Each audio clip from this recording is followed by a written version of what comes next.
The December wind howled through the streets of Manhattan, carrying with it the promise of snow and the scent of roasted chestnuts from corner vendors. Inside the towering glass building that housed Sterling Enterprises, the world moved at a different pace. Here, among marble floors and crystal chandeliers, wealth whispered rather than shouted, and every detail spoke of carefully cultivated luxury. Maria pushed her cleaning cart down the empty hallway on the 47th floor, her worn sneakers making soft, squeaking sounds against the polished marble. It was nearly 9 in the evening, and most of the executives had long since departed for their holiday parties and family gatherings. This was her favorite time to work, when the building fell quiet, and she could move through the opulent spaces without feeling like an intruder in a world that wasn't meant for people like her. She paused at the window, looking out at the city lights twinkling below like fallen stars. Somewhere out there in a small apartment in Queens, her son was probably finishing his homework at their second-hand kitchen table. The thought made her chest tighten with a familiar ache. At 12 years old, he was growing so fast, his pants always seeming an inch too short no matter how recently she'd bought them. He never complained, though. That was what broke her heart the most. Maria resumed her work, moving methodically from office to office.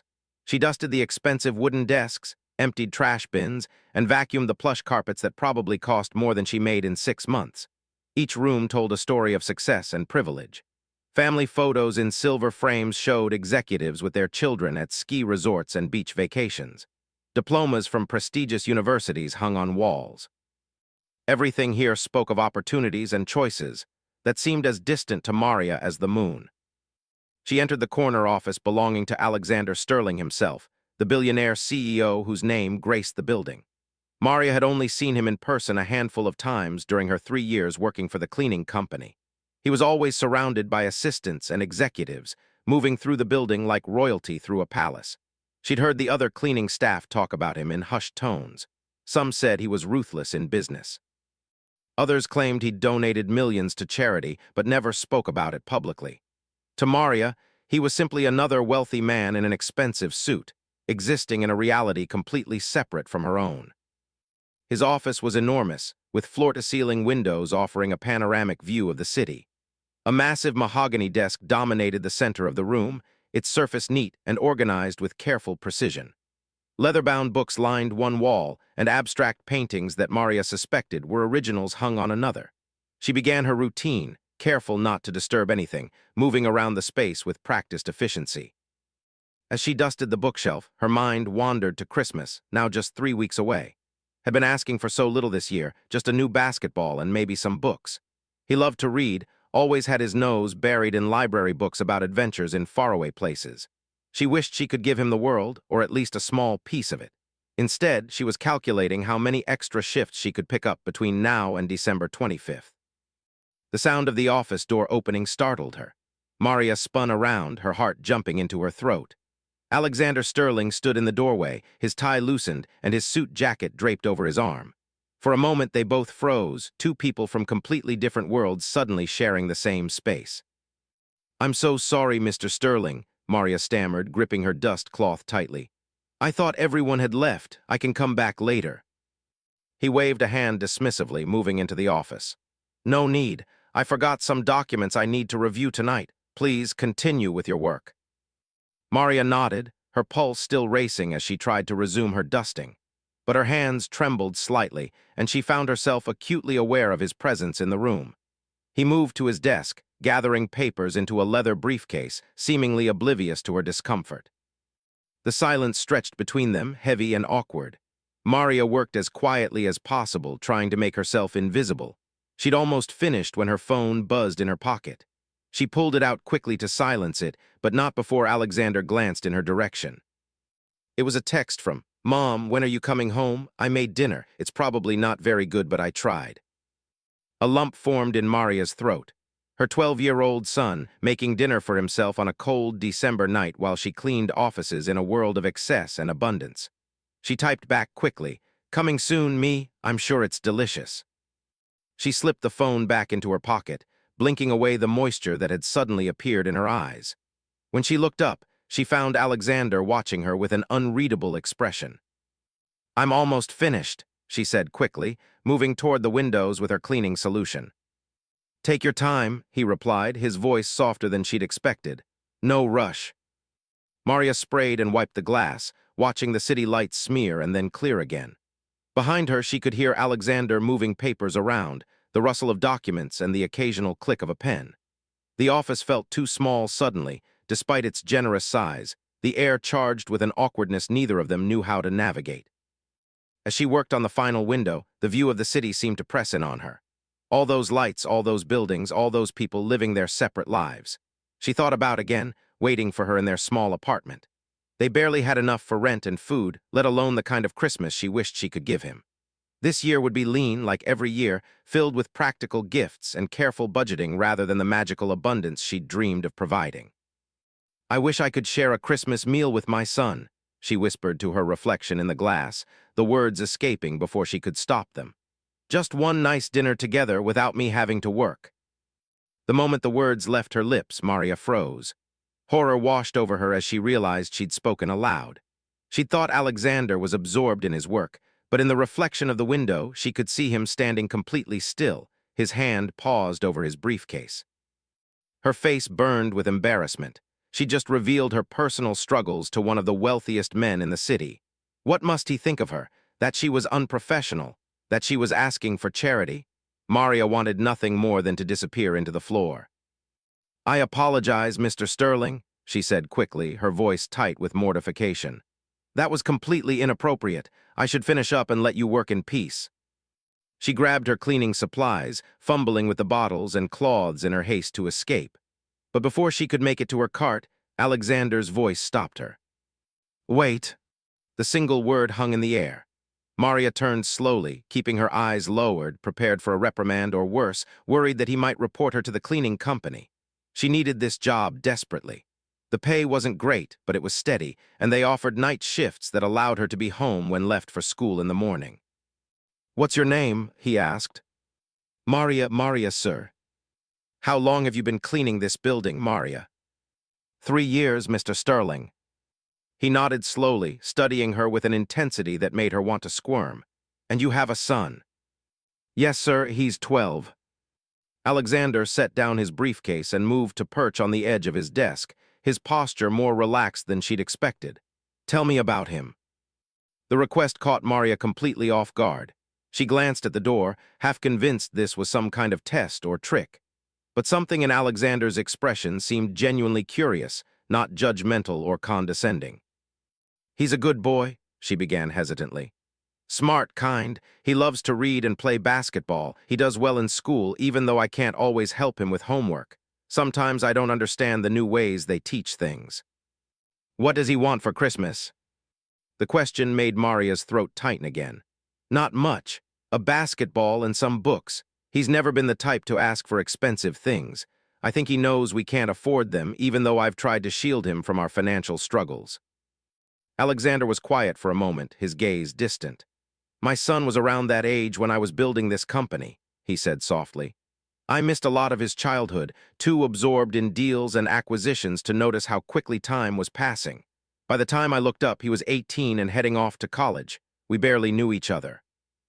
The admission surprised Maria. She'd assumed someone like Alexander Sterling had it all figured out, that wealth solved every problem and smoothed every rough edge of life. But the pain in his voice was real and unmistakable. "I'm sorry," she said, unsure what else to offer. "Don't be. It was my choice, my mistake. I tell myself I was building something for him, creating security and opportunity. But the truth is, I was probably running from something. It's easier to lose yourself in work than to face the messy, complicated reality of relationships and emotions." He stood and walked to the window, looking out at the same view Maria had been cleaning moments before. "You said you wish you could share a Christmas meal with your son. Why can't you?" Maria hesitated, uncertain how much to reveal, but something about the way he'd opened up made her feel she could be honest. "I work 2 jobs, Mr. Sterling. I clean offices here 5 nights a week, and I work at a diner during the day on weekends. Christmas Day is one of our busiest times at the diner. The owner offers triple pay for anyone willing to work, and I can't afford to turn that down. That money will help us get through January when heating bills are highest. So you'll spend Christmas serving meals to other families while your son is home alone." The way he phrased it made the reality sound even more painful. "My neighbor, Mrs., she's very kind.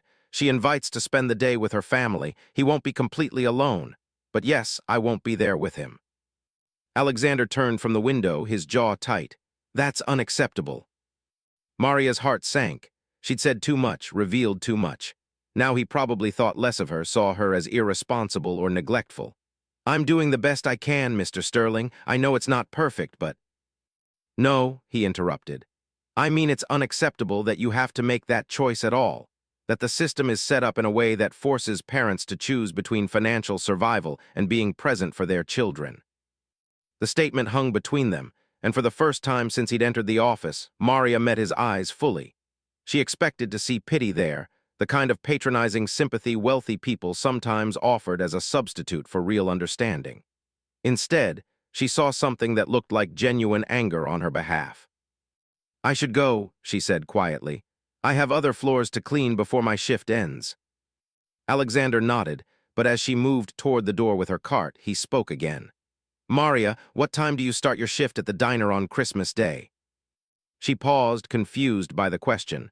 I have to be there at 6 in the morning. We open at 7 for breakfast service. And what time does your shift here end tonight? Midnight. I finish at midnight.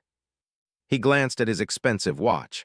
That gives you barely enough time to get home, sleep a few hours, and get ready for school. I manage, Maria said, lifting her chin slightly. She might be poor, she might struggle, but she had her pride. She didn't need his pity. I'm sure you do. He picked up his briefcase, moving toward the door. Good night, Maria, and thank you for keeping my office so clean. I don't think I've ever properly acknowledged the work you do. Good night, Mr. Sterling. He paused at the threshold, looking back at her one more time. What's your favorite Christmas meal? If you could cook anything for your son, what would it be? The question was so unexpected that Maria answered without thinking. My grandmother's recipe for with arroz con and tostones. She used to make it every Christmas when I was growing up in Rico. I haven't made it in years because the ingredients are expensive and it takes time I don't have, but has heard me talk about it so much that he thinks it must be the most delicious thing in the world. Alexander smiled, a genuine expression that transformed his usually serious face. It sounds wonderful. Good night, Maria. After he left, Maria stood alone in his office for a long moment, trying to make sense of the strange conversation. Then she shook her head, dismissing it as a momentary aberration, a brief collision between two separate worlds that would return to their proper orbits by morning. She had work to do and couldn't afford to waste time wondering about the thoughts and motivations of billionaires. She pushed her cart into the hallway, continuing with her rounds. But as she worked through the remaining offices on the floor, she couldn't quite shake the memory of Alexander Sterling's expression when she'd talked about Christmas dinner with. There had been something in his eyes, a flash of emotion she couldn't quite identify. Regret, perhaps, or recognition, as if he saw in her struggle a mirror of his own mistakes. Maria finished her work just after midnight, as always. She clocked out, rode the service elevator down to the basement level, and walked through the cold night to the subway station. On the train, she dozed fitfully, jerking awake at each stop, always worried she might miss hers and end up lost somewhere in the sprawling city. She reached her apartment building at 1:30 in the morning. The elevator was broken again, so she climbed the 5 flights of stairs to her floor, her legs aching from hours of standing and walking. Inside the small apartment, she found asleep on the couch, a book open on his chest, and the television playing softly. He tried to wait up for her, as he often did, but exhaustion had claimed him. Maria turned off the TV and gently lifted the book from his chest, marking his place before setting it on the coffee table. She covered him with a blanket, brushing his dark hair back from his forehead. He looked so peaceful in sleep, his face still holding traces of childhood even as adolescence began to reshape his features. I love you, me, she whispered, pressing a kiss to his forehead. She allowed herself only 4 hours of sleep before her alarm jolted her awake at 6. Was still asleep as she moved quietly through the apartment, getting ready for the day. She left a note on the kitchen table along with money for lunch, reminding him to lock the door when he left for school and to text her when he got home safely. The morning was a blur of routine and exhaustion. She took the subway to school, arriving just as students began filing through the doors, needing to see with her own eyes that he made it safely even though she couldn't be there to walk him. Then she rushed to her other job at the diner, where she served breakfast to customers until her feet felt like they might fall off. The days blended together in a cycle of work and worry, sleep deprivation and constant calculation. Every decision came down to money. Could they afford new shoes would the heat last through the winter, or would they need to use the oven to warm the apartment again? How much could she save for Christmas without shorting them on groceries? A week passed, then another. Christmas decorations appeared throughout the city, transforming it into a winter wonderland that felt both magical and mocking. Store windows displayed treasures Maria could never afford. Salvation Army rang their bells on street corners. Holiday music played everywhere, cheerful reminders of everything her life lacked. At the Sterling Building, Maria continued her nightly routine. She saw Alexander occasionally, always from a distance, usually surrounded by other executives. He never acknowledged her presence, and she felt foolish for thinking their brief conversation had meant anything at all. It had been a momentary curiosity on his part, nothing more. People like him didn't genuinely care about people like her. She'd learned that lesson long ago. But then, on a Friday evening 3 weeks after their conversation, Maria found an envelope taped to her cleaning cart. Her name was written on it in elegant handwriting. Inside, she found a letter on expensive stationery embossed with the Sterling Enterprises logo. The message was brief and formal. Please report to the executive offices on Monday morning at 9 o'clock sharp. Bring your son. This is not optional. Arrangements have been made with your supervisor regarding your schedule. Alexander Sterling. Maria read the letter 3 times, her hands shaking. What could this possibly mean? Had she done something wrong? Was she being fired? But then why would he want there? The formality of the letter frightened her, but the command that it was not optional filled her with dread. She barely slept over the weekend, imagining every possible scenario. Noticed her distraction and asked what was wrong, but she couldn't explain something she didn't understand herself. On Monday morning, she dressed in her best clothes, which weren't much, just a simple dark dress she usually reserved for church. She made wear his good pants and the button-down shirt she'd bought him for school pictures. They arrived at the Sterling Building at 8:45.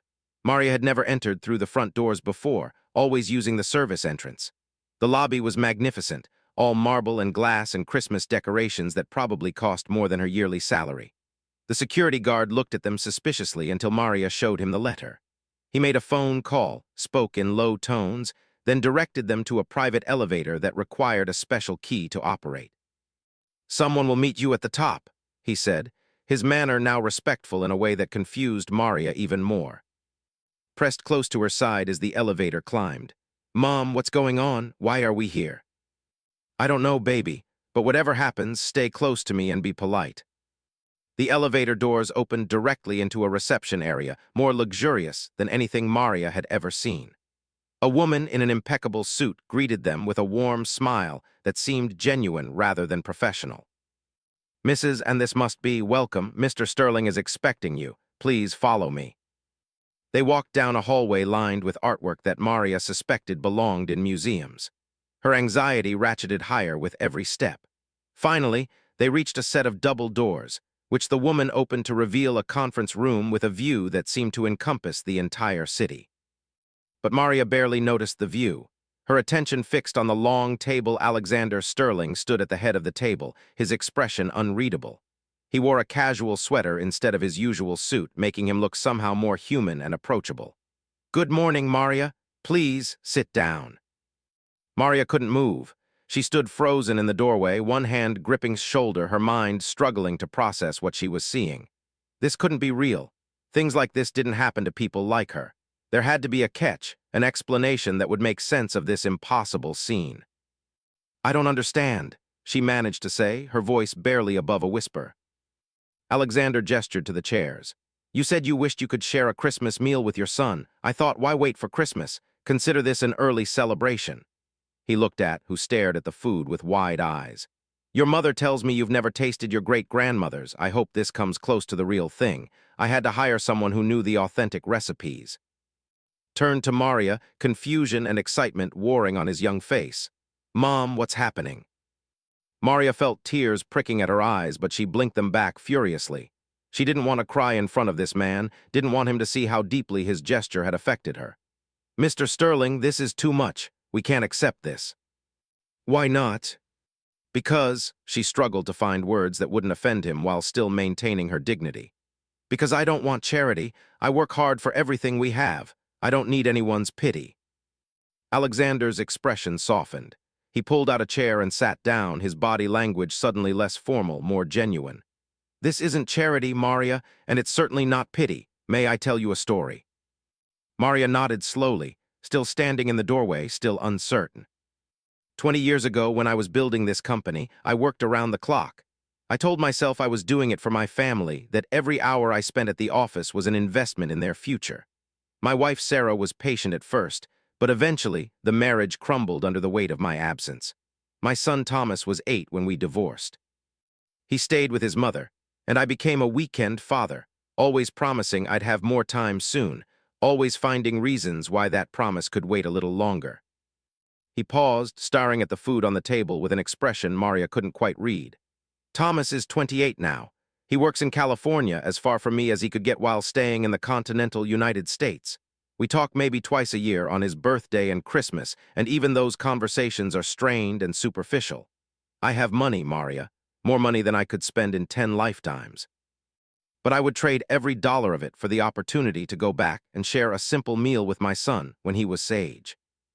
The silence that followed felt heavy with regret and lost opportunities. Had moved closer to the table, drawn by the delicious smells, but Maria remained rooted in place, trying to understand what Alexander was really offering here. "When I heard you whisper about wanting to share Christmas dinner with, it hit me like a punch to the gut," Alexander continued. "Here you are, working yourself to exhaustion, trying to be present for your son in ways I never bothered to be. And the only thing preventing you from having that moment is money, which I have in excess and you lack through no fault of your own. It seemed like such a simple problem to solve." "But why?" Maria asked. "Why do you care? You don't know us. We're nothing to you." Alexander stood and walked to the window, looking out at the city below. "Maybe that's exactly why. Because you're not connected to me in any way, because I can't gain anything from this except the knowledge that a mother and son got to share a meal together. Call it an attempt at redemption by proxy. Call it whatever you want. But please, Maria, sit down and eat with your son. Let me give you this moment that I can never have for myself." Tugged at Maria's hand. "Mom, can we please? It smells so good and I'm really hungry." Maria looked at her son's hopeful face, then at the food that represented not just a meal but a connection to her past, to her grandmother's love, to the cultural heritage she wanted so desperately to share with but rarely had the resources to properly honor. She thought about all the sacrifices she'd made, all the moments she'd missed, all the times she'd chosen survival over connection because that was the only choice available to her. "Okay," she said finally, her voice thick with emotion. "Okay, we'll stay." Alexander's face lit up with a genuine smile. "Wonderful. I'll leave you two alone. Take your time. There's no rush and no one will disturb you." "You're not staying?" The question escaped before Maria could stop it. He paused at the door. "This meal isn't for me. It's for you and enjoy it together without the intrusion of the man who made it possible. That's not what this moment needs." After he left, Maria and stood alone in the conference room with enough food to feed a dozen people. Looked up at her, his eyes shining. "Is this really happening, Mom?" "I think so, baby, I think so." They sat down together, and Maria began serving the food onto their plates. It was perfectly seasoned, falling apart at the touch of her fork. The arroz con had that distinctive color and flavor she remembered from childhood. The tostones were crispy and golden, exactly as her grandmother used to make them. Took his first bite and his eyes widened. "Mom, this is amazing."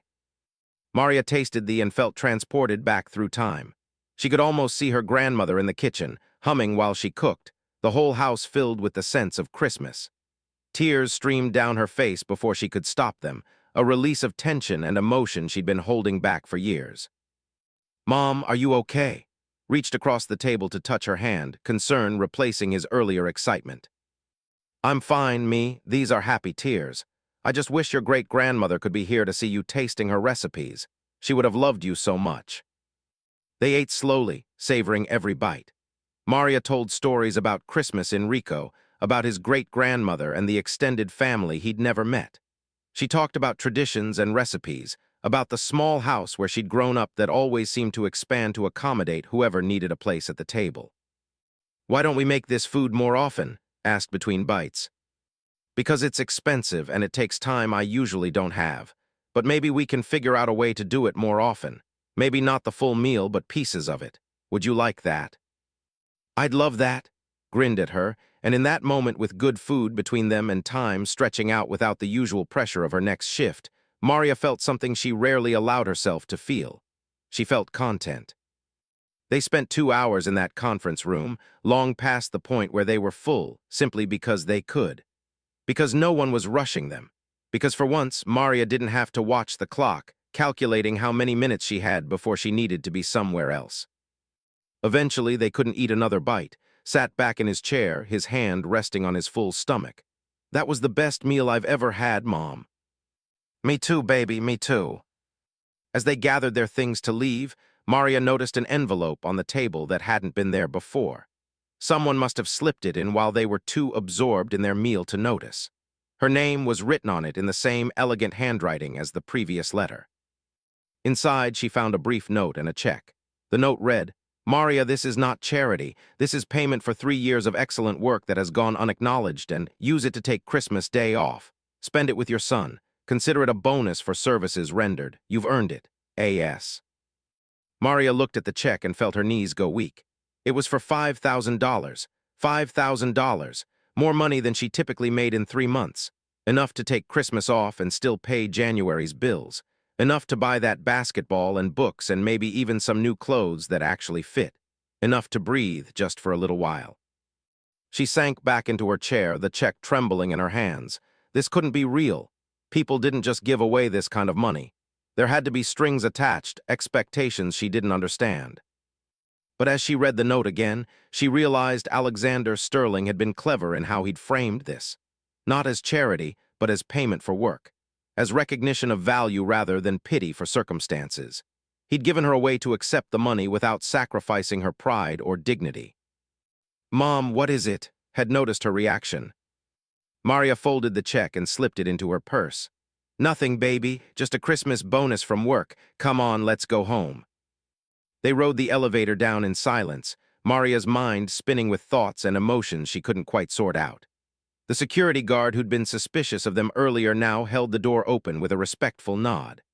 Outside, the December air felt crisp and clean, and the city seemed different somehow, less hostile, more full of possibility. On the subway ride home, fell asleep with his head on Maria's shoulder. She stroked his hair absently, thinking about everything that had happened. One brief moment of vulnerability, one whispered wish she hadn't meant for anyone to hear, had somehow changed the trajectory of their lives. Not permanently, perhaps. $5,000 wouldn't solve all their problems or lift them out of poverty. But it gave them breathing room, a moment to exist without the constant, crushing pressure of survival. Back at the apartment, headed to his room to start his homework while Maria sat at the kitchen table, the check laid out in front of her. She thought about Alexander Sterling, about the regret in his voice when he'd talked about his son. She judged him initially, assumed he was just another wealthy man living in a bubble of privilege. But his pain had been real, his loss genuine. Money hadn't protected him from making mistakes or from living with the consequences of choosing work over family. She pulled out her phone and typed a text message. "Mr. Sterling, I don't know how to thank you for what you did today. The meal was perfect and won't stop talking about it. The bonus was far too generous, but I'm grateful beyond words. You've given us a gift I can never repay. Thank you for seeing us, for hearing me, for caring. Maria." She hesitated before hitting send, reading it over several times. Was it too familiar? Too emotional? But in the end, she sent it because it was honest, and if nothing else, Alexander Sterling had earned her honesty. His response came 10 minutes later. "No thanks necessary. Seeing's face in those photos my assistant took was payment enough. Use the money well. Enjoy Christmas with your son, you deserve it. And Maria, keep whispering your wishes, you never know who might be listening. A.S." Maria hadn't known anyone was taking photos, but she found herself smiling at the thought. She wondered what Alexander had seen in those images. A mother and son sharing a meal? A moment of connection, a glimpse of the family he'd lost through his own choices. The days leading up to Christmas took on a different quality. Maria gave her notice at the diner, explaining she wouldn't be working Christmas Day after all. Her manager wasn't happy, but Maria found she didn't care as much as she once would have. The bonus check, carefully deposited and as real, gave her a cushion that made standing up for herself feel possible. She still worked her night shifts at Sterling Enterprises, but the building felt different now. She no longer felt invisible as she moved through the halls. Several executives who'd never acknowledged her existence before now nodded or said good evening when they passed. Word had somehow spread about Alexander Sterling taking a personal interest in one of the cleaning staff, and while some people seemed confused by it, others treated her with newfound respect. Maria saw Alexander once more before Christmas, late on a Tuesday evening. She was cleaning the executive washroom when he emerged from his office, briefcase in hand. They both paused, the moment awkward in its unexpectedness. "Maria," he said, his tone warm, "how are you?" "I'm well, Mr. Sterling. Thank you again for everything. It's changed so much for us." "I'm glad. Will you do something for me?" "Of course. Take a photo on Christmas morning, of you and together. Send it to me. I'd like to see what redemption looks like, even if it's not my own." The request was odd and intimate, but Maria nodded. "I will, I promise." "And Maria, if you ever need anything, if circumstances become difficult again, please reach out. Not for charity, but because people shouldn't have to struggle the way you have. And because I'd like to think we're friends now in some small way." The word friends seemed impossibly strange applied to the relationship between a billionaire CEO and a cleaning woman. But Maria found herself believing he meant it, that in his own way, Alexander Sterling had reached across the vast divide between their worlds to make a genuine human connection. Christmas morning dawned bright and cold. Maria woke up without an alarm for the first time in years, the luxury of unstructured time feeling almost decadent. She made breakfast for pancakes with real maple syrup instead of the cheap substitute she usually bought. They opened presents together in their small living room, the basketball and books she'd bought for him supplemented by warm clothes and new sneakers she could now afford thanks to Alexander's bonus. But the best gift was simply being there, being present, watching's face light up with each package he opened. They spent the afternoon playing basketball at the local court, Maria's rusty skills no match for growing talent. They came home tired and happy, and Maria prepared a simple dinner that couldn't compare to the elaborate feast they'd shared in Alexander's conference room, but felt precious in its own way because they'd made it together. That evening, as they sat on the couch watching Christmas movies, Maria remembered her promise. She set up her phone's timer and called over.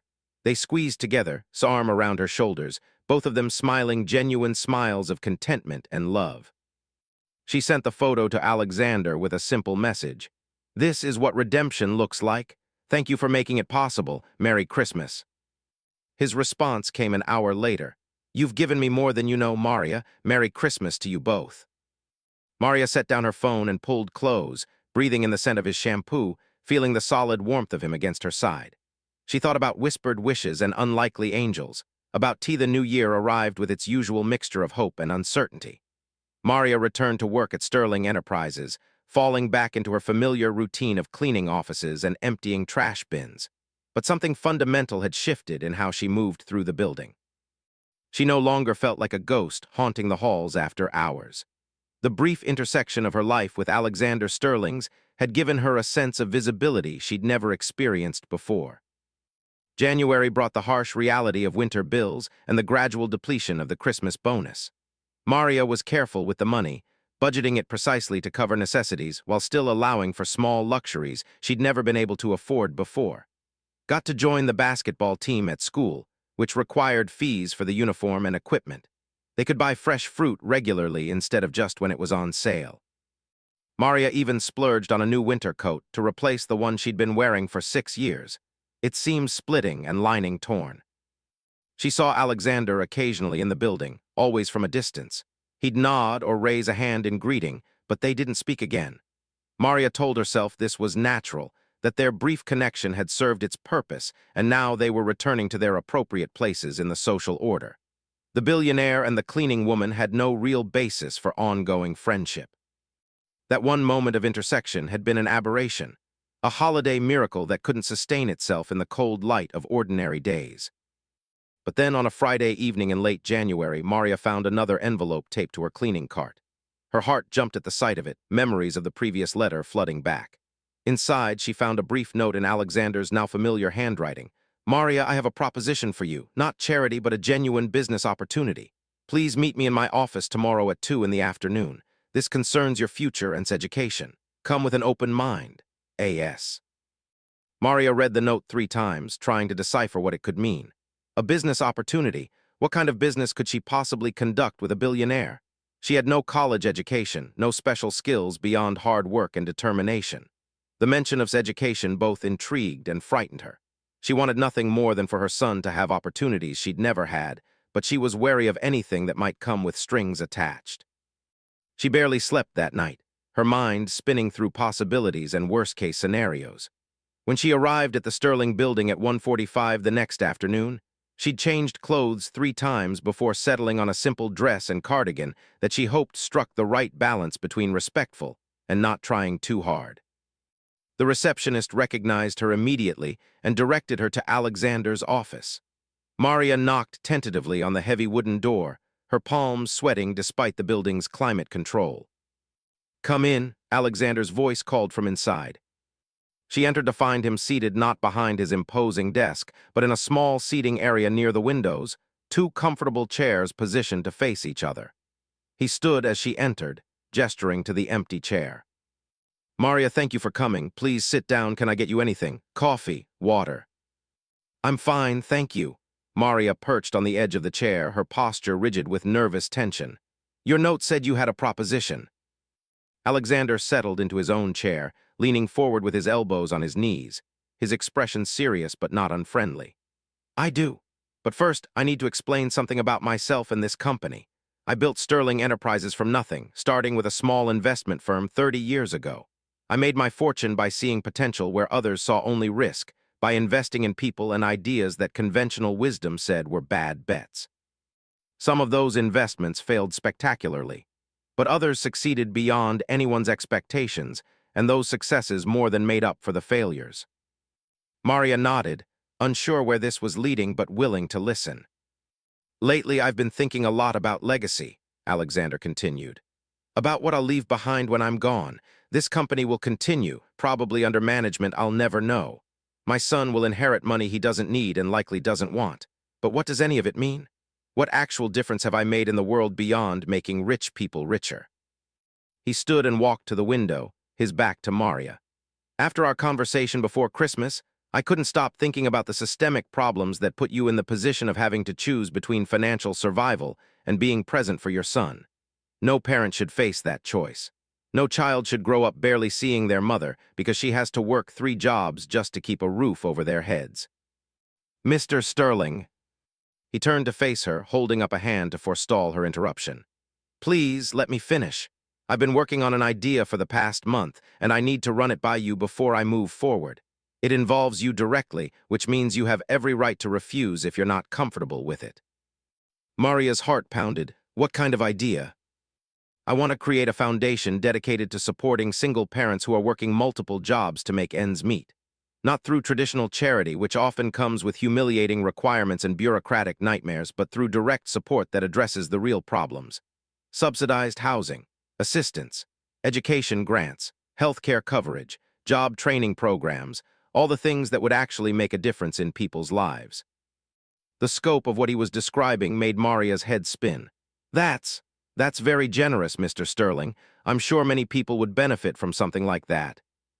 "I hope so, but here's where you come in. I don't want this foundation to be run by wealthy executives who never experienced what it's like to struggle financially. I need someone who understands the problems from the inside, someone who can identify what actually helps versus what just sounds good in a boardroom. I need someone who has credibility with the people we're trying to serve." Understanding began to dawn, and with it came a surge of panic. "Mr. Sterling, I don't have any experience running a foundation. I didn't even finish college. I wouldn't know the first thing about." "You're absolutely right," Alexander interrupted. "Which is why I'm not asking you to run the foundation. I'm asking you to be the community liaison, to be the voice of the people we're trying to help, to tell us when our ideas are out of touch with reality or when we're missing something important." Maria stared at him, struggling to process what he was offering. "You want to hire me?" "Yes, full-time position, regular business hours so you can be home within the evenings and on weekends. Salary of $60,000 a year to start, with benefits including health insurance and a retirement plan. Plus assistance with housing costs, because I know 60,000 doesn't go far in this city, especially if you're trying to catch up from years of financial struggle." $60,000. Maria couldn't even conceive of that much money. It was more than double what she made working all her jobs combined. It would mean giving up the night shifts, the constant exhaustion, the perpetual anxiety about making rent.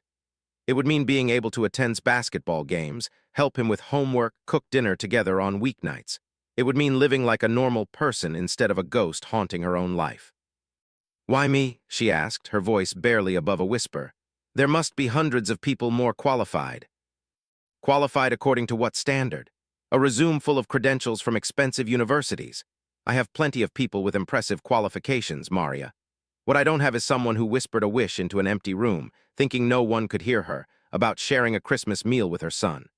I don't have someone who works herself to exhaustion every single day while still managing to raise a kind, intelligent, well-adjusted child. I don't have someone who understands what it's really like to live in the margins of a city that only celebrates its wealthy winners. Tears pricked at Maria's eyes. "This is too much. I don't deserve this." "Stop right there." Alexander's voice was firm but not harsh. "That kind of thinking is exactly what keeps people trapped in cycles of poverty. You work hard, you sacrifice, you do everything right, and yet you're barely surviving.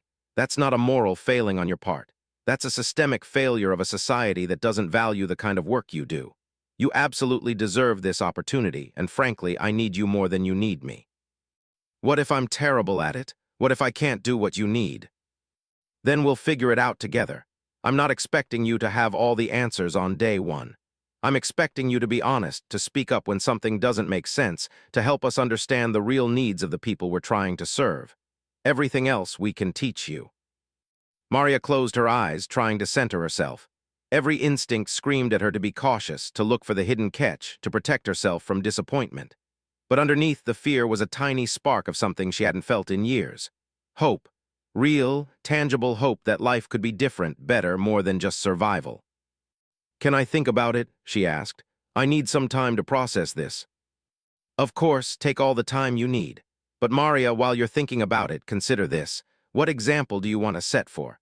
That when an opportunity comes along, you shrink from it out of fear, or that you take calculated risks in pursuit of something better?" He was right, and Maria knew it. She'd been so focused on keeping them afloat that she'd forgotten what it meant to actually move forward. "When would you need an answer?" "End of next week. That gives you time to think it through, maybe do some research on what community liaisons actually do. I've prepared a packet of information about the position, including detailed job descriptions and expectations. Take it home, review it with if you want. This affects his life too." Alexander handed her a thick folder. "There's one more thing. Part of this position involves getting a degree. We'd cover the costs of you attending college part-time while working. Education is crucial for this kind of work, and I want to invest in your long-term development, not just immediate utility to the foundation." Maria clutched the folder to her chest. "I'll read through everything carefully. And Mr. Sterling, thank you for thinking of me. Even if I decide this isn't right for me, thank you for seeing me as someone capable of more than cleaning offices." "You are capable of more, Maria. Much more. I hope you'll give yourself the chance to discover exactly how much." Maria left the building in a daze, the folder heavy in her hands. She rode the subway home, staring at nothing, her mind a whirlwind of possibilities and fears. When she arrived at the apartment, was already home from his basketball practice, sprawled on the couch doing homework. "Hey, Mom, how was your day?" Maria set down the folder and sank into the chair across from him. "I need to talk to you about something important." His expression immediately became serious, the way it always did when she used that tone. "Is something wrong?" "No, baby, nothing's wrong. In fact, something might be very right. But it would mean big changes for both of us, so I need to know what you think." She explained Alexander's offer, watching's face as she outlined what the position would mean. More money, better hours, the chance for her to go to college. A real career instead of just jobs, stability instead of constant scrambling. When she finished, was quiet for a long moment. Then he said, "Mom, why are you even asking me? This is amazing. You should definitely do it." "But what if I fail? What if I'm not smart enough or good enough?" Set down his homework and moved to sit next to her. At 12, he was already almost as tall as she was, his child's face giving way to the bone structure of the young man he was becoming. "Mom, you're the person I know. You help me with homework in subjects you never even studied.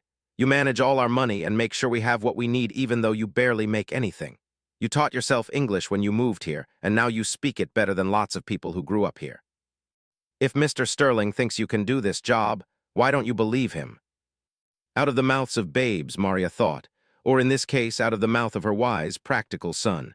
You're right, I'm scared, but you're right. So you'll take the job. I'll take the job. Hugged her, a rare display of affection from her increasingly independent preteen. I'm proud of you, Mom. Those 4 words broke something loose in Maria's chest.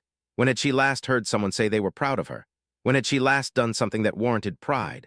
For so long, she'd been in pure survival mode, measuring success by whether they made it through another month without disaster. The idea that she could do something worthy of pride, something more than just scraping by, felt revolutionary. Over the weekend, Maria pored over the materials Alexander had given her. The position was more complex than she'd initially understood, involving community outreach, program assessment, and serving as a liaison between the Foundation's executive board and the people they aimed to serve.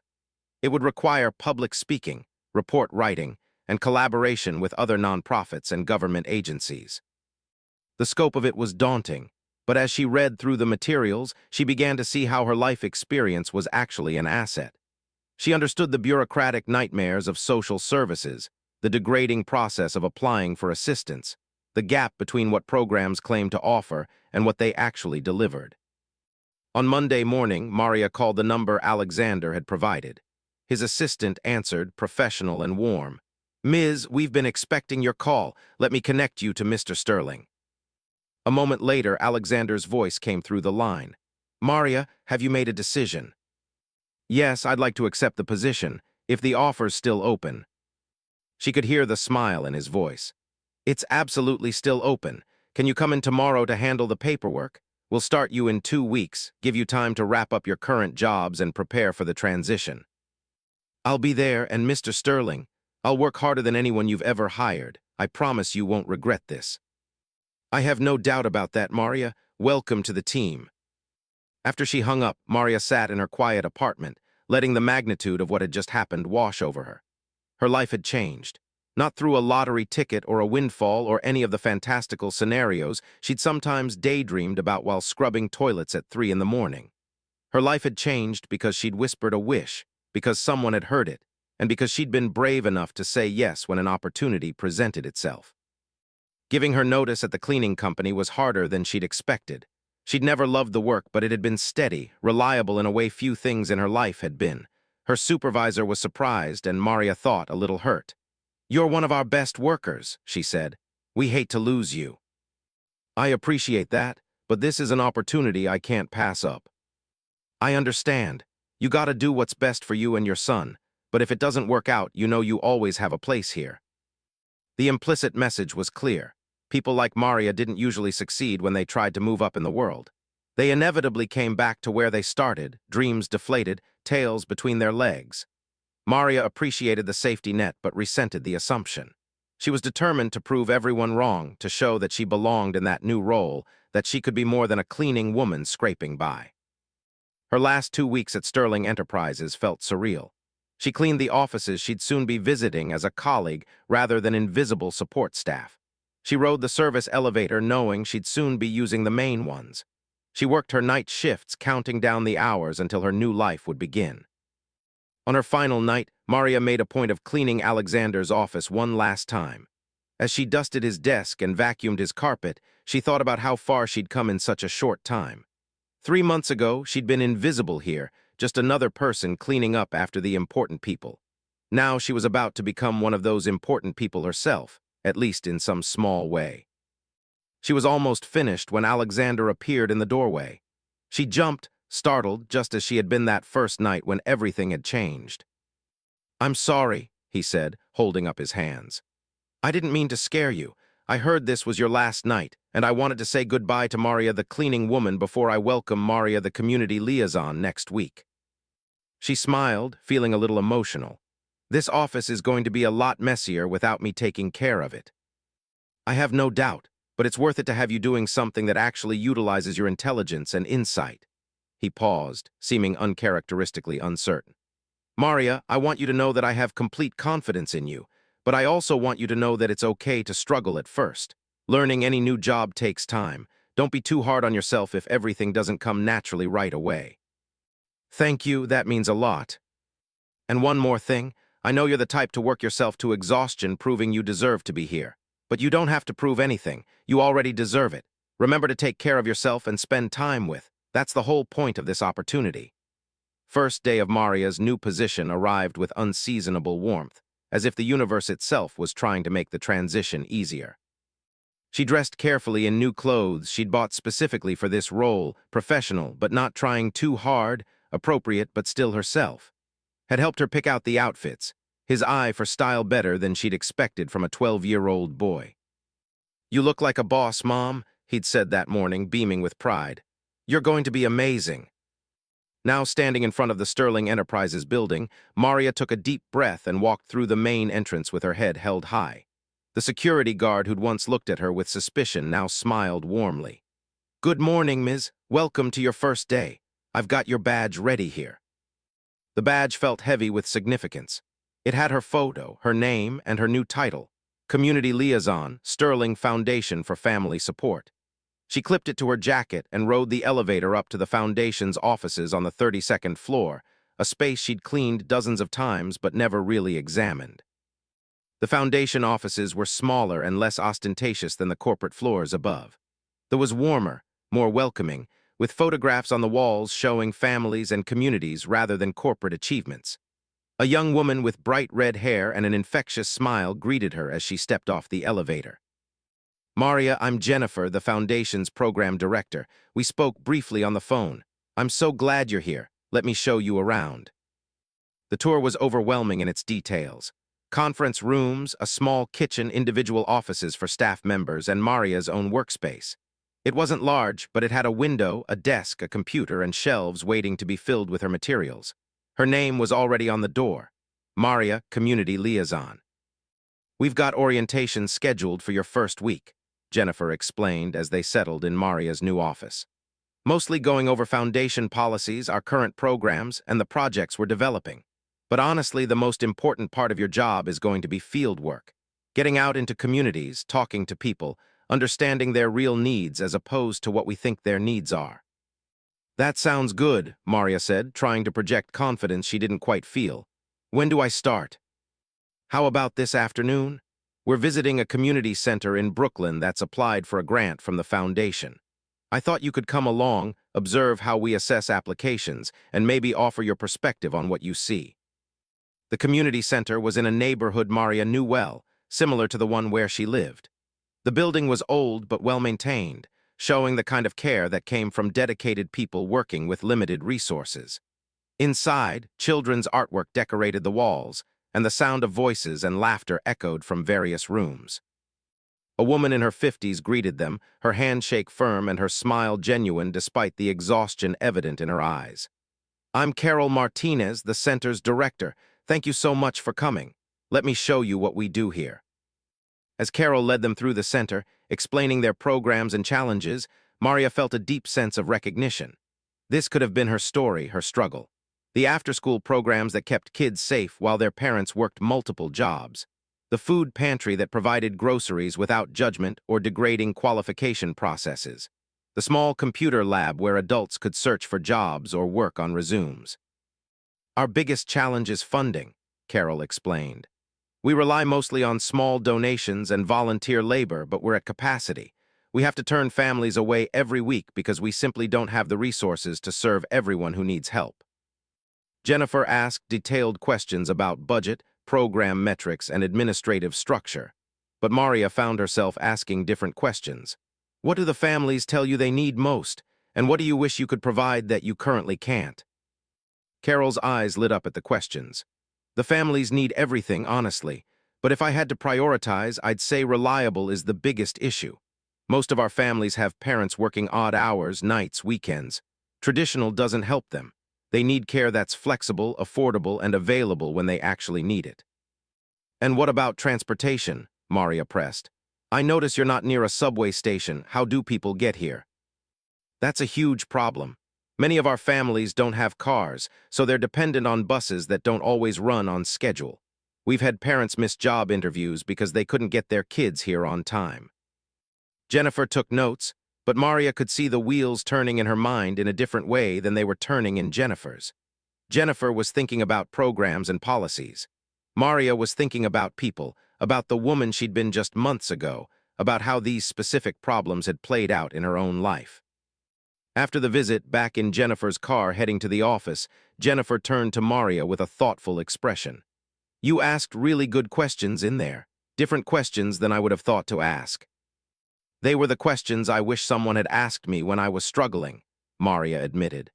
"The questions that get at the real barriers preventing people from improving their circumstances." That's exactly the perspective we need. I can look at budget numbers and program effectiveness metrics all day, but I can't always see what's actually happening in people's lives. That's why you're here. Over the following weeks, Maria settled into her new role with growing confidence. She visited shelters, community centers, food banks, and housing projects. She talked to single mothers, unemployed fathers, elderly people living on fixed incomes, families teetering on the edge of homelessness. Each conversation added layers to her understanding of poverty's complexity. The way it wasn't just about money, but about time, transportation, healthcare, education, and 1,000 other factors that wealthier people took for granted. She began compiling a report of her findings, working late into the evenings at her new home. Yes, her new home. One of the foundation's first acts had been to help Maria secure an apartment in a better neighborhood with better schools for. It was still modest, but it had 2 bedrooms, functioning heat, and windows that didn't rattle in the wind. Had his own space for the first time in his life, and the difference it made in his attitude and schoolwork was immediate. Maria's report pulled no punches. She documented how current social services, despite good intentions, often created more barriers than they removed. How the requirement to apply in person during business hours prevented people from keeping their jobs. How the documentation requirements were so onerous that many people simply gave up. How the fear of being reported to immigration officials kept entire communities from accessing help they desperately needed. When she presented her findings to the Foundation's board of directors, including Alexander Sterling, she was nervous but determined. These were some of the wealthiest, most powerful people in the city, and she was about to tell them that most of what they thought they knew about poverty was wrong. "The current system is designed for the convenience of administrators, not the needs of the people it's supposed to serve," Maria explained, clicking through her presentation slides. "We need to flip that model entirely, make it easy for people to get help, not hard, meet them where they are, not demand they come to us." One of the board members, a stern-looking man in his 60s, frowned. "But how do we prevent fraud if we don't have strict verification processes?" Maria had anticipated this question. "We accept that some level of fraud is inevitable and budget for it, just like businesses do. The cost of some people gaming the system is far less than the cost of keeping hundreds of deserving families from getting help they need. And honestly, in my experience, fraud is far less common than people think. Most people just want help getting back on their feet." The discussion that followed was intense, with board members pushing back on various points. But Alexander, sitting at the head of the table, listened more than he spoke. When the meeting concluded, he asked Maria to stay behind. "That was impressive," he said once they were alone. "You didn't back down when challenged, but you also didn't get defensive. You presented your case with facts and empathy, exactly what this foundation needs." "Some of them think I'm naive," Maria said, unable to keep a note of frustration from her voice. "They think poor people are just waiting to take advantage of any system." "Some of them are scared," Alexander corrected gently. "Scared that acknowledging how broken the current system is means admitting they've been part of the problem. But you gave them a path forward, a way to be part of the solution instead. Trust the process. Change doesn't happen in a single meeting." He was right. Over the following months, Maria watched as her recommendations were debated, modified, and eventually implemented. The foundation launched pilot programs based on her insights, mobile services that came to neighborhoods instead of requiring people to travel, evening and weekend hours for working parents, application processes that respected people's dignity while still maintaining necessary oversight. The impact was immediate and measurable. More families accessing services, better outcomes for children, parents able to attend job training programs because was provided at convenient times. Maria felt a deep sense of satisfaction watching programs she'd helped design actually making a difference in people's lives. But the job wasn't without challenges. There were days when the weight of what she witnessed overwhelmed her. A mother with 3 children living in a car, a father who'd lost everything to medical bills, an elderly woman choosing between medication and food. Maria couldn't help everyone, and the limitations of what even a well-funded foundation could accomplish sometimes felt crushing. On one particularly difficult day, after visiting a family facing eviction despite both parents working full-time jobs, Maria sat in her office with her head in her hands. Alexander appeared in her doorway, his expression concerned. "Jennifer said you might need to talk," he said quietly. "Rough day." "They're going to lose their apartment," Maria said, her voice thick with emotion. "Both parents work, they pay their taxes, they do everything right, but the rent keeps going up and wages don't, and now they're going to be homeless, and there's nothing I can do to stop it." Alexander entered and closed the door behind him, taking a seat across from her desk. "You're right. You can't save everyone. No one can. But Maria, you're helping to build systems that might prevent the next family from ending up in that situation. That's not nothing. It feels like nothing when you're looking into that mother's eyes and seeing yourself a few months ago. If you hadn't offered me this job, that could be me facing eviction right now. But it's not you. And because you're here, other families will have opportunities they wouldn't have had otherwise. You have to focus on what you can control and what you can change. The rest will drive you crazy if you let it." Maria wiped her eyes, embarrassed to be crying in front of her employer. But Alexander's expression held no judgment, only understanding and sympathy. "Take the afternoon off," he said. "Go home, hug, remember why you're doing this work. Tomorrow we'll be here soon enough, and there will be more families to help. I have meetings scheduled, which I will personally reschedule. Maria, I didn't bring you here to burn you out. I brought you here because you understand this work in a way others can't. But that understanding comes at an emotional cost. You have to take care of yourself, or you won't be able to help anyone." She nodded, recognizing the wisdom in his words, even if accepting them felt like giving up. "Thank you. One more thing. The foundation is hosting a gala in 2 weeks, fundraiser for the new initiatives you've been spearheading. I'd like you to speak, to tell your story and explain why this work matters. Would you be comfortable with that?" The thought of speaking in front of hundreds of wealthy donors terrified Maria, but she remembered words from months ago. What example did she want to set? "I'll do it." The next 2 weeks were a whirlwind of preparation. Jennifer helped Maria craft her speech, focusing on personal narrative combined with hard data about poverty's impact on families and communities. Maria practiced in front of who offered surprisingly insightful feedback about which parts were most compelling and which needed work. "You need to make them feel something, Mom," he advised.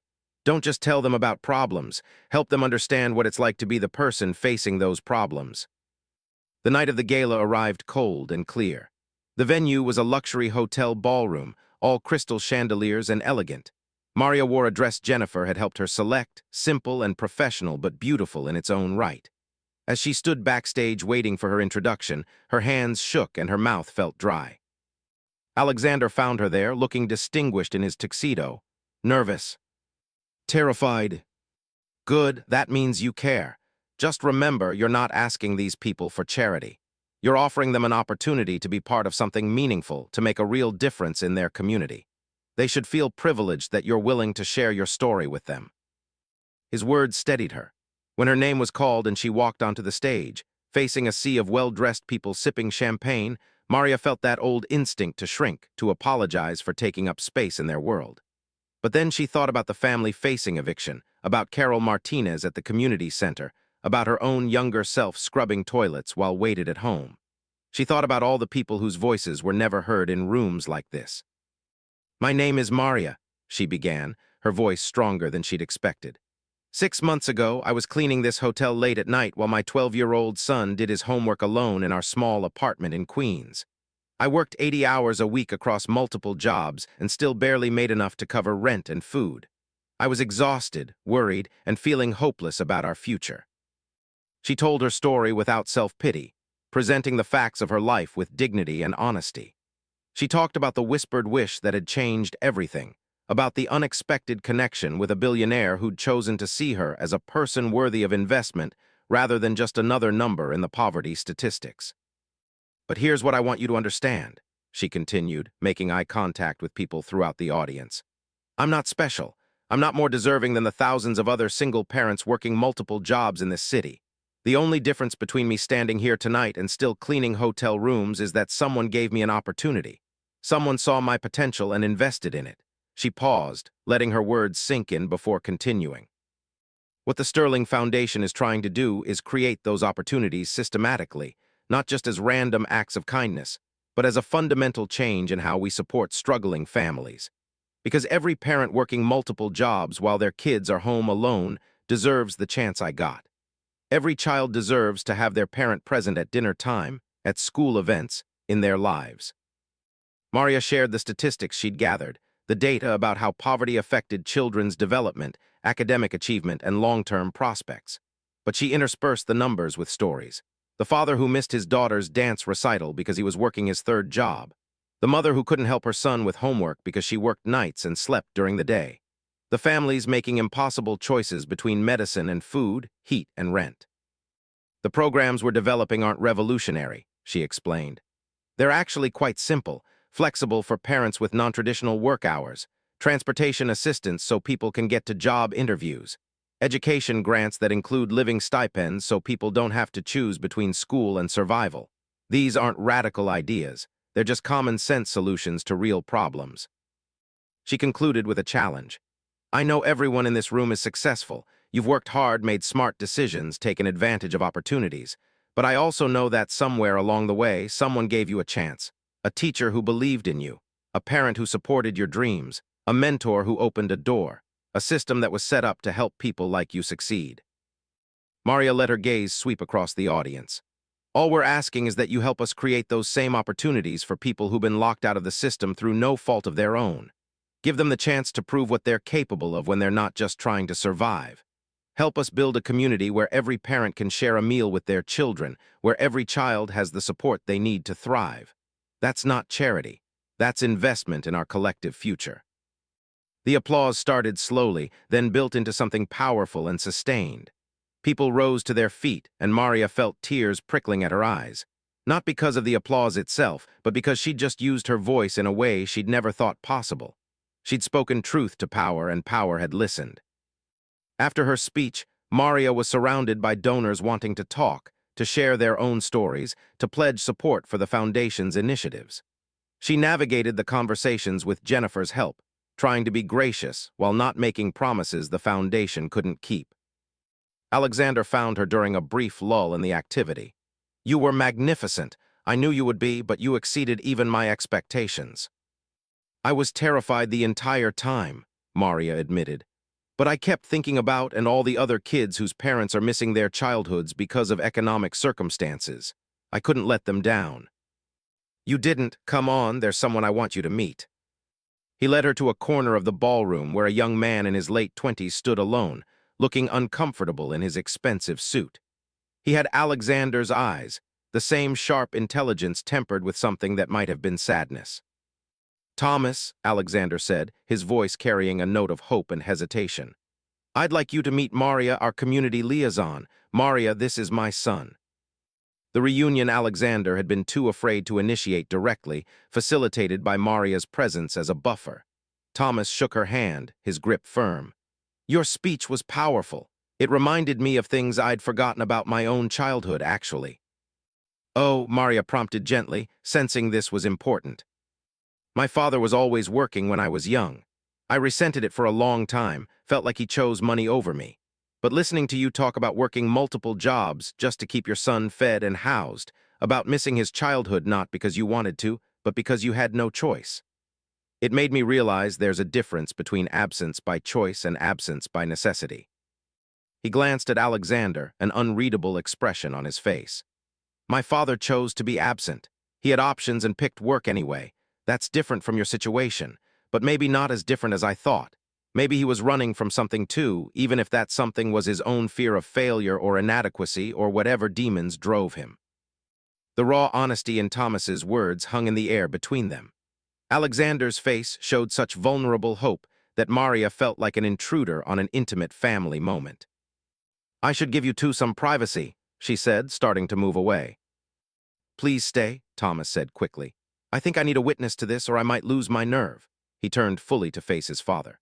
I've been angry at you for a long time, Dad, and I'm not saying that anger was unjustified or that I'm suddenly over it, but I'm tired of holding on to it. I'm tired of us being strangers who happen to share DNA. So if you're serious about wanting to rebuild our relationship, if you're willing to actually show up and do the work, then I'm willing to try.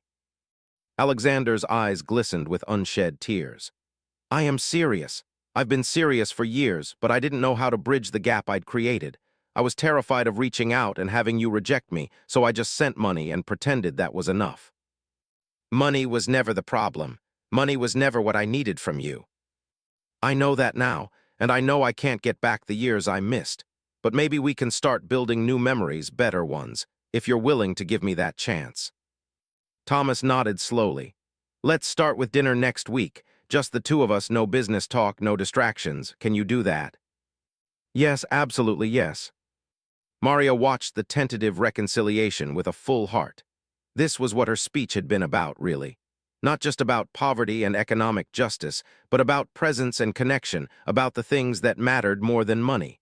About being there for the people you loved while you still had the chance.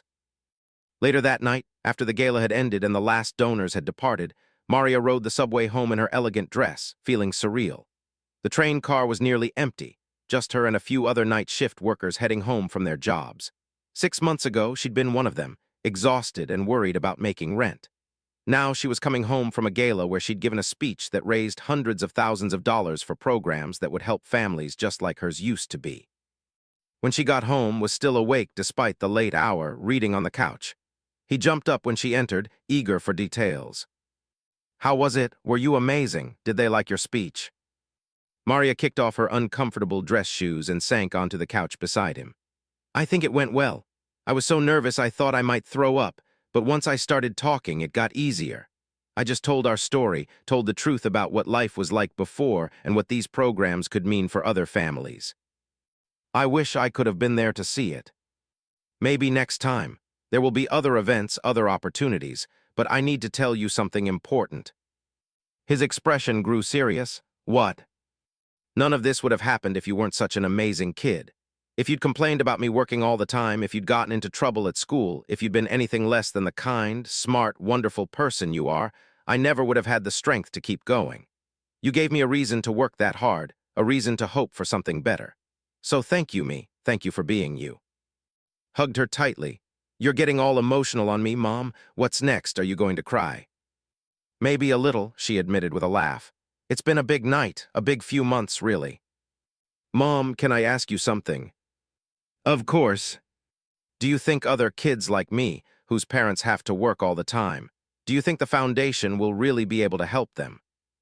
Maria thought about the question carefully before answering. I think we're going to try really hard. We can't help everyone and we can't fix everything that's broken in the system. But we can make things better for some families, and maybe if we do it right, we can show other organizations and even the government how to do it better too. Does that make sense? Yeah, it's like when I'm playing basketball. I can't win every game, but I can always try to play better than I did last time, and maybe my team will start winning more games because of it. Exactly like that. We're trying to play better, hoping our team will start winning more games. They sat in comfortable silence for a while, mother and son, both processing the strange journey that had brought them to this moment. Then yawned, and Maria sent him to bed with a kiss on his forehead, the same gesture she'd done every night of his life. Alone in the quiet apartment, Maria walked to the window and looked out at the city lights. Somewhere out there in apartments and houses across the city, parents were working night shifts while their children slept. Parents were choosing between groceries and medicine, heat and rent. Parents were whispering their own wishes, hoping someone might hear. She couldn't help them all. But because of one whispered wish, because Alexander Sterling had happened to be listening, she now had the platform and resources to help some of them.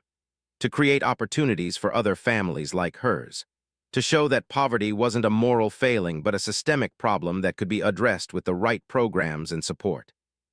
Maria pulled out her phone and sent a text to Alexander. Thank you for listening. Thank you for caring. Thank you for giving me the chance to make a difference. His response came a few minutes later.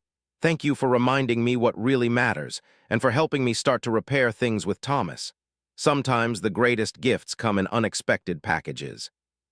Over the following months, the Foundation's programs expanded. Maria traveled to different cities, consulting with other organizations trying to implement similar initiatives. She appeared on panels, gave interviews, wrote articles about her experience. But she never lost sight of why she was doing this work, never forgot the fear and exhaustion of those years when survival consumed everything. Her second Christmas in her new life was profoundly different from the previous year. She hosted a small dinner at their apartment, inviting Carol Martinez from the Brooklyn Community Center and Jennifer from the Foundation. Maria made her grandmother's, the recipe she'd whispered about in Alexander's office, the meal that had somehow catalyzed everything that followed. Alexander declined her invitation, explaining that he'd made plans to spend the holiday with Thomas in California, the first Christmas they'd spent together in nearly a decade. But he sent a gift, a beautiful wooden box with a note. Inside you'll find the recipe cards your grandmother wrote by hand. I tracked down your Aunt Enrico and asked her to send them. May they bring you as much joy in the making as they do in the eating. Merry Christmas, Maria. You've given me more than you know. Maria opened the box with trembling hands. Inside were yellowed index cards covered in her grandmother's familiar handwriting, recipes for all the dishes she'd grown up eating. She pressed one of the cards to her chest, tears streaming down her face, overwhelmed by the thoughtfulness of the gesture.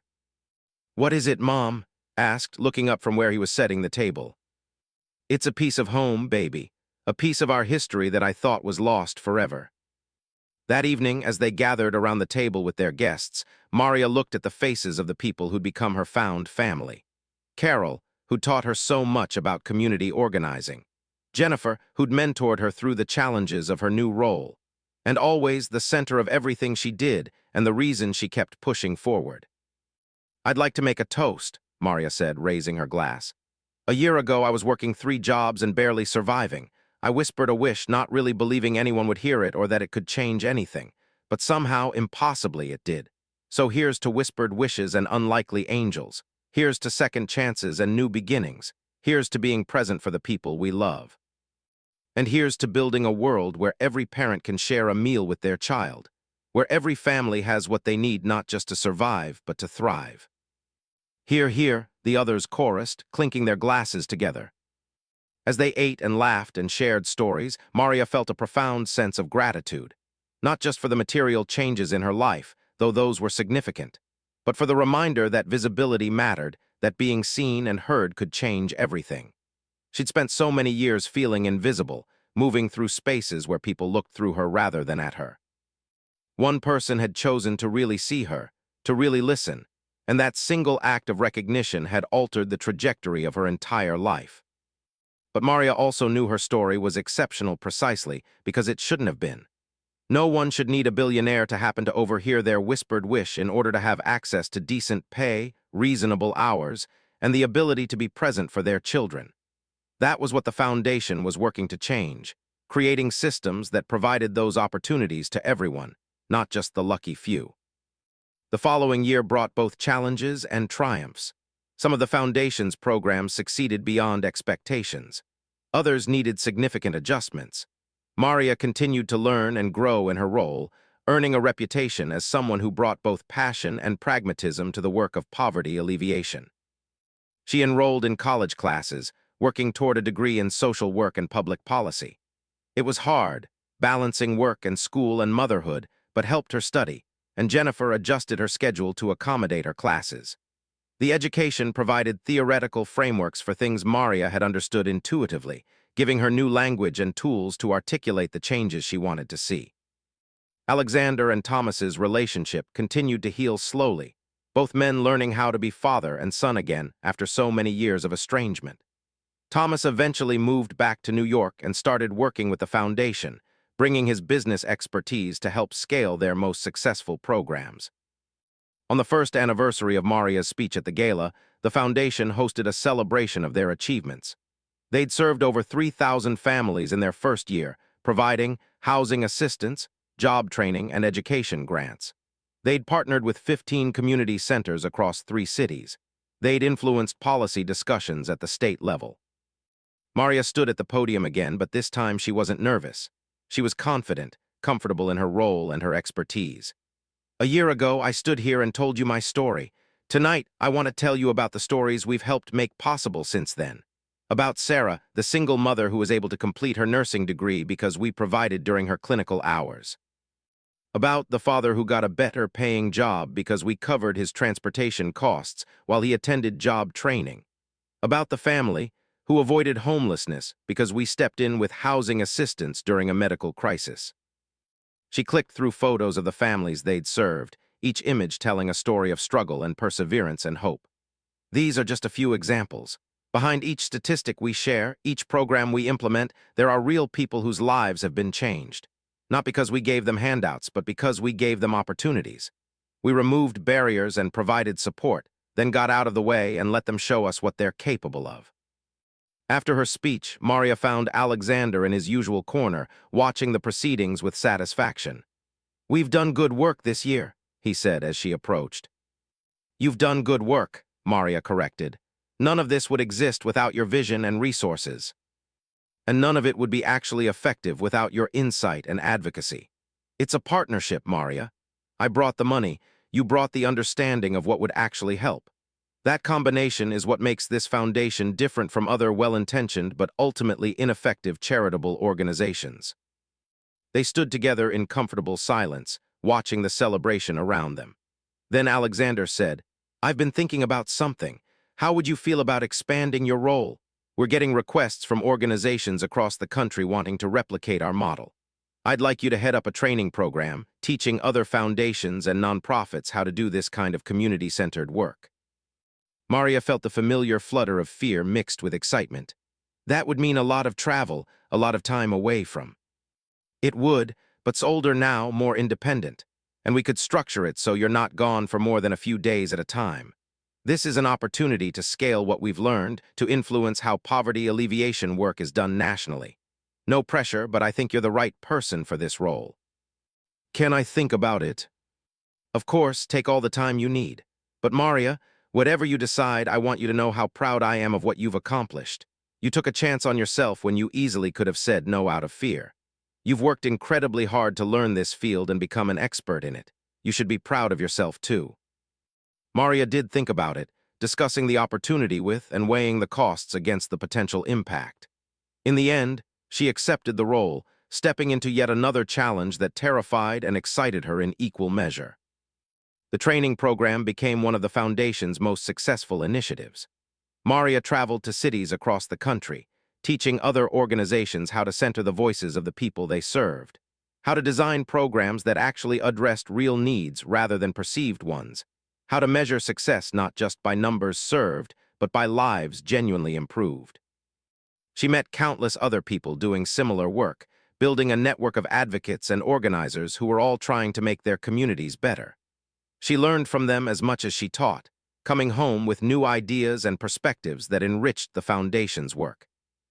Thrived in her absence, becoming more independent and self-reliant. He made the basketball team, maintained excellent grades, and started talking about wanting to work in social justice when he grew up. "I want to help people like you do, Mom," he told her. "I want to make a difference." "You already make a difference just by being you," Maria assured him.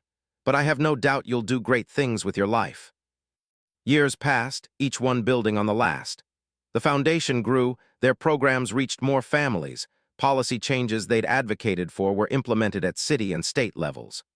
Maria earned her master's degree, published articles and papers, became a recognized expert in community-centered approaches to poverty alleviation.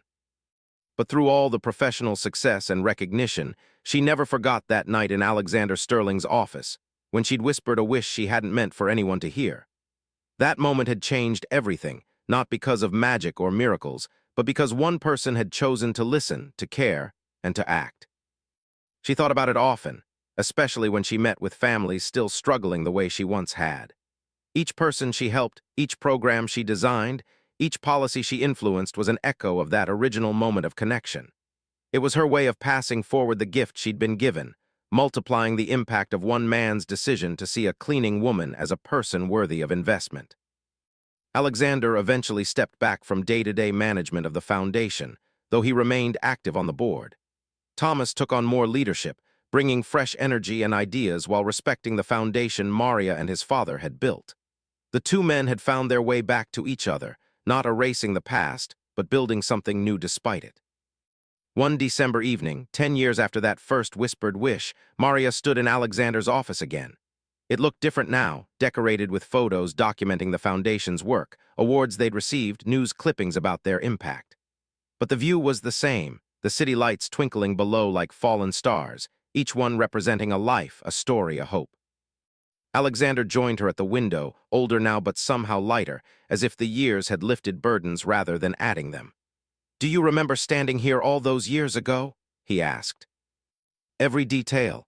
I was terrified you'd heard me, embarrassed I'd revealed my struggles to a stranger. And I was overwhelmed by recognition, seeing in your situation all the mistakes I'd made with Thomas. You know, people always talk about divine intervention or fate, but I think sometimes grace comes through simple human connection, through choosing to see and hear each other, through caring enough to act."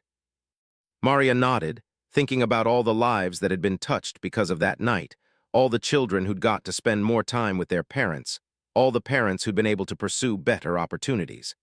"I used to wonder why it happened to me, why you heard my wish when there must be thousands of people every day wishing for similar things." "And what did you conclude?"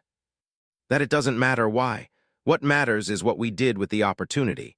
We could have kept it small, just one family helped. But instead, we built something that keeps helping more families, that might outlive both of us and continue making a difference long after we're gone. That feels like the right response to an unexpected gift." "I couldn't agree more." They stood in comfortable silence, two people from vastly different worlds who'd somehow found common ground and built something meaningful together. The city spread out below them, full of struggles and dreams, hardships and hopes, countless whispered wishes floating through the cold December air. "Do you still work the night shift?" Alexander asked suddenly. Maria laughed. "No, those days are long behind me. Though sometimes I miss aspects of it, the quiet of empty buildings, the satisfaction of transforming a messy space into something clean and ordered." "But you don't miss the exhaustion, the financial stress, the time away from—" "Not even a little bit." "Good, because you've earned every bit of security and stability you have now. You've worked for it, built it, and used your platform to help others build similar stability. That's something to be proud of."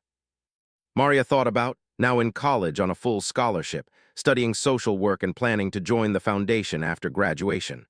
She thought about the families she'd helped, the lives she'd touched, the systems she'd influenced. She thought about Alexander and Thomas, about healing and redemption, about second chances and new beginnings. "I am proud," she said softly, "not just of what we've accomplished professionally, but of who I've become through this journey. I'm not the same person who stood in this office 10 years ago, too afraid to believe things could be different. None of us are the same people we were 10 years ago. That's the beauty of growth, of choosing to keep learning and evolving. We can't change our pasts, but we can shape our futures and hopefully make the world a little better in the process." As Maria prepared to leave, heading home to her comfortable apartment where waited with dinner prepared and stories about his day at college, she paused at the door. "Alexander, thank you. For listening, for caring, for giving me a chance. But mostly, thank you for seeing me as a person with potential rather than just a problem to be solved. That made all the difference." "The privilege was mine, Maria, truly." Outside, the December wind carried the scent of snow and possibility. Maria walked to the subway with her head high, no longer invisible, no longer struggling, no longer whispering wishes into empty rooms. She'd learned that wishes alone weren't enough, that real change required action and courage and willingness to take risks. But she'd also learned that sometimes, when we're brave enough to voice our deepest hopes, someone might be listening, and that single moment of connection can ripple outward in ways we never imagined, changing not just our own lives but the lives of countless others. The subway carried her home through the glittering city, past buildings where other cleaners worked night shifts, past apartments where other single parents struggled to make ends meet, past children doing homework alone while waiting for their mothers to come home. She couldn't help them all, but she would keep trying, keep advocating, keep building systems that made life a little easier for families like hers had been. Because once upon a time, in a quiet office late at night, she'd whispered a wish, and someone had heard it, and that had made all the difference. Maria nodded, not trusting herself to speak around the lump in her throaty, strange ways that lives could intersect and change each other. She thought about Alexander Sterling, alone in his expensive apartment, looking at a photo of a happiness he'd once had and let slip away, nading the center of the room and what was laid out upon it. Plates and serving dishes filled with food. Not just any food, but the exact Christmas meal she described to Alexander Sterling weeks ago. With arroz con and tostones, prepared in quantities far too large for one person. The smells hit her, familiar and overwhelming, transporting her back to her grandmother's kitchen in Rico, to simpler times when love and food were synonymous.